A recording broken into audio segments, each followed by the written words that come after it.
So this is going to be the second video in the North Carolina camp series I'm doing. This video is going to cover Central North Carolina Council camps. So first, let's take a look at council designations. I don't really have a lot of history on early councils from Central North Carolina Council. The only one I have any mention of is the Concord Council, which was a second-class council, and it only existed from 1917 to 1918. It is important to look at the early council history of Mecklenburg County Council prior to 1940 because it plays a role in the development of Central North Carolina Council. So for Mecklenburg County Council, their history is you had a Charlotte Council, second-class council in 1915. Then you had it become Charlotte-Mecklenburg County Council. It was promoted to a first-class council in 1918, and then it became Charlotte Area Council in 1928. So what you can see there is that they started off with mainly being Charlotte, and they slowly expanded into a much bigger council,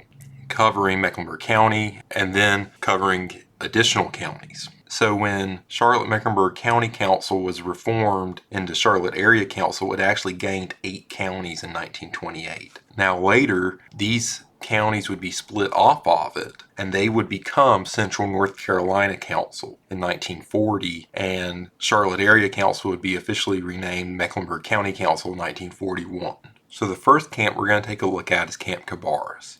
Camp Cabarrus was originally built by Charlotte Area Council in 1935. The camp was transferred to Central North Carolina Council in 1940. It was located in Kannapolis. Now, I only am aware of 3 items from Camp Cabarrus that are kind of these old traditional items that fit into my time period of collecting. There are 2 patches. The one on the left we believe is from 1940, and there's the 1945 Cabarrus on the right, and then there's a brochure from 1944. I'm not aware of any other patches between that 1940-45 period, or really any patches from 45 to 60. I'm not aware of any of those items, if they exist. Remember, my videos are mainly going to cover from 1910 to around 1960 because that's mainly the time period that I've collected. So in 1940, Central North Carolina Council was formed by George Thompson as the first Scout executive. George Thompson was previously an assistant field executive for East Carolina Council. Having started his professional career in 1937, one of his main roles in the council was the assistant camp director. As part of his duties at camp, he was responsible for the formation of Croatan Lodge 117 in 1939. Camp Cabarrus was obtained from Charlotte Area Council in 1940. It is known that several Croatan Lodge members, such as L.T. Gray, were invited to be on camp staff in 1940. These OA members were experienced camp staff since they had served at Camp Charles under George Thompson. While on staff at Camp Cabarrus, they were inducting the first members of the newly formed Itabapshida Hollow Lodge 188. Now previously, it had been my conclusion that the Croatan on the 1940 Camp Cabarrus patch was put on the patch because of the members of Croatan Lodge who were there on staff that year. That was what I assumed based on the knowledge that we have. But Adam Long actually found some newspaper articles that pointed us in a different direction. So before I go into that, I do want to mention on the 1940 Camp Cabarrus Croatan patch, I'm only aware of 2 of those in collections. One's pictured on this slide and one will be pictured on a later slide, but those are the only 2 that I know of, and neither one are in very good condition. Sometimes I think people can harp on condition a little bit on these camp patches, where sometimes I know I felt very fortunate to have a patch regardless of the condition it's in, because like in this case, the only 2 that I'm aware of in collections, and neither one are in very nice condition. Now the 1945 is a bit more common. I believe I know of maybe 4 or 5, and I wouldn't be surprised if there's, a couple more, but still, you're talking about 4 or 5 in collections. That's still a fairly rare patch. Now, these 2 images, and they have some good information on them, came from a website that Marty Cheddar did. I will put a link in the description if you would like to look at some of the other resources that he has on his site. So there on the left, you can see the other Camp Cabarrus 1940 Croatan patch. As I said earlier, it wasn't in very good condition, but it is kind of neat because you can actually see Croatan completely spelled out. So these two newspaper articles are from the Kannapolis Daily Independent, July 9th and July 12th, 1939. I am going to read these because they're a little hard to read.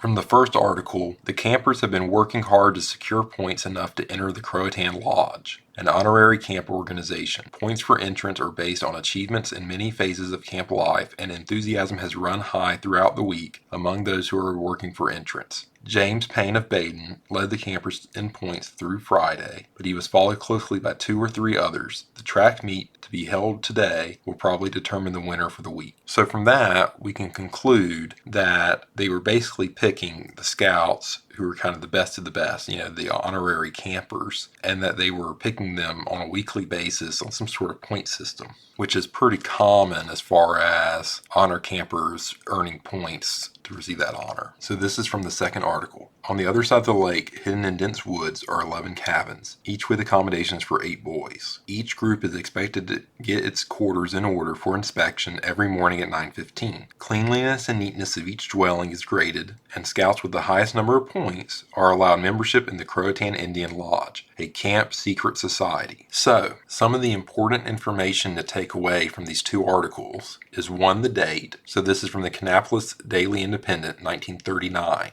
So 1939 is before Central North Carolina Council. That means that the Croatan Indian Lodge, as a secret honor camper society, was operating under the Charlotte Area Council. Then, when they transferred camp over in 1940, we can tell that the organization continued at least that first year because there's a patch that says CNCC Croatan. So that would seem to imply that, okay, this honor camper organization carried over that first year. And then that was also the year they started inducting members into Itapapchita Hollow Lodge. I know at least for Cunier in our area, which was our honor camper organization, they became the first members of the lodge. So it might stand to reason that these Croatan Indian Lodge members were probably involved somewhat in the formation of Itapapchita Hollow sometime that first summer-ish.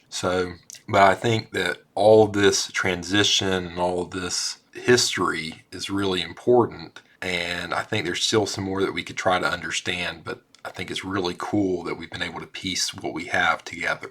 So this is the next camp that I'm aware of, which is the Stanley County Camp. Now this ribbon came to me fairly recently, and really all the information I have is what is on the ribbon, and that there was a Stanley County Camp July 3rd through the 8th, 1944. Now that seems to me that would be a summer camp, War Mountain State Park, special award. Now my thought is that during World War II, we know many councils, because of gas rationing and other reasons, they broke out, and instead of having one council summer camp, they maybe had multiple summer camps on a district basis. Usually, I'm not sure what district Stanley County would be during the 40s, but maybe they broke it down for Central North Carolina Council on a countywide basis. I think this is a really interesting line of thought, and I would not be surprised if there's additional pieces from other counties, from other districts, or from Stanley County out there. That kind of leads into the next piece. So for years, we've known about this Camp Rosa Ann. All the information we've had on Camp Rosa Ann up till now was that Camp Rosa Ann was on a farm that was loaned to scouts for 1 year, and the farm was located in Oakboro,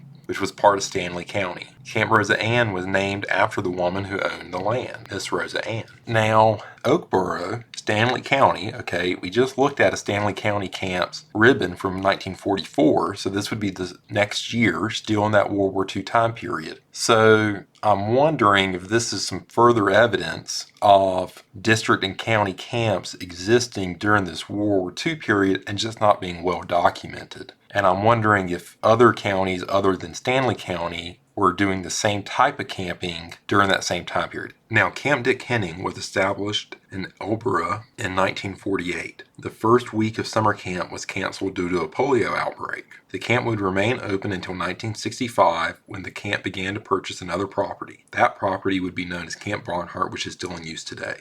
So the patch shown on this slide is the staff patch from Camp Dick Henning. This is definitely the hardest patch from Dick Kenning. I believe it's one of the earliest patches from Dick Kenning. I'm not sure the dates of most of these patches. They're not dated, but I do believe that this is one of the earlier issues. If someone's missing a patch for their collection from Dick Kenning, it is probably this patch. Most people, when they think of Dick Kenning patches, they kind of think of that first patch. That's kind of the most common one, where it's just that green border, white twill, and then they have all these numbers 1, 2, 3, 4, 5, 6, and then the odd color 2 and the odd color 4. As far as I'm aware, this is all of them. I will say you'll notice there's 2 3s. There's that first 3 that has the yellow border and the second 3 that has the gold. And you can tell that the green twill are 2 different shades. I believe that's a variety. I scanned both of those out of my collection and that's how they looked to me, and I said, well, I think that's a variation. I'll collect that, and so I decided to collect that. I do not have a 1, a 2, and a 4, those ones that are on red felt. I do need those, so if you have one, I would really appreciate it if you let me know so I could acquire them. Those are my last 3 Dick Kenning needs. I'm not particularly sure that any of these are harder than any others. I would say that all the ones with the numbers are harder than that first one. I've always thought that the higher numbers, 5 and 6 and 4 were a little harder because the thought behind these would be if a boy went to summer camp and he went 1 year, he would get a 1. If he went 2 years, his second year, he'd get a 2. Third year, he'd get a 3, and so on. That being said, it's kind of odd that I'm missing a 1 and a 2, so maybe I'm wrong. All of the Dick Kenning issues are fairly difficult for 1950 era pieces just because I think it's mainly that a lot of people in Central North Carolina Council actually do collect them. Now, the last 3 issues from Camp Dick Kenning, so these are all 60s. The first one's the undated, and then there's a 64, and then the 65, which is the last year. And amazingly, these 3 are fairly difficult as well. My 64 is lightly sewn. I need a mint one. The 64, 65 may be difficult just because they were, some of the last years, and they were only issued for the 1 year, whereas opposed to the other issues would have been used for multiple years. So I have very, very little information on Camp Ed Willis. All that I know is that the segregated camp for Central North Carolina Council was Ed Willis, and I've been told it was located at the waterfront area of Camp Cabarrus. Now, Camp Ed Willis was named for the 1948 Scout Executive of Central North Carolina Council. The camp would have been named after him, so we can assume probably after 1948 was when it started, and almost all the segregated camps in North Carolina were closed by 72, but that leaves us a pretty big window of time period that the camp could have had dates where it ran. I'm not aware of any patch or anything that was issued for the camp. I don't have any other information on the camp. If you have any information on the camp, I would really appreciate anything that you have, pictures, anything would be greatly appreciated. So that is all for the Central North Carolina Council Camps video. If you have photos or memorabilia in your own collection that I don't have in this presentation, I would really appreciate it if you would let me know about them. Remember to like the video, subscribe to the channel to see future content, and if there's something you would like me to cover in the future, drop me a comment below the video and let me know what you would like me to cover.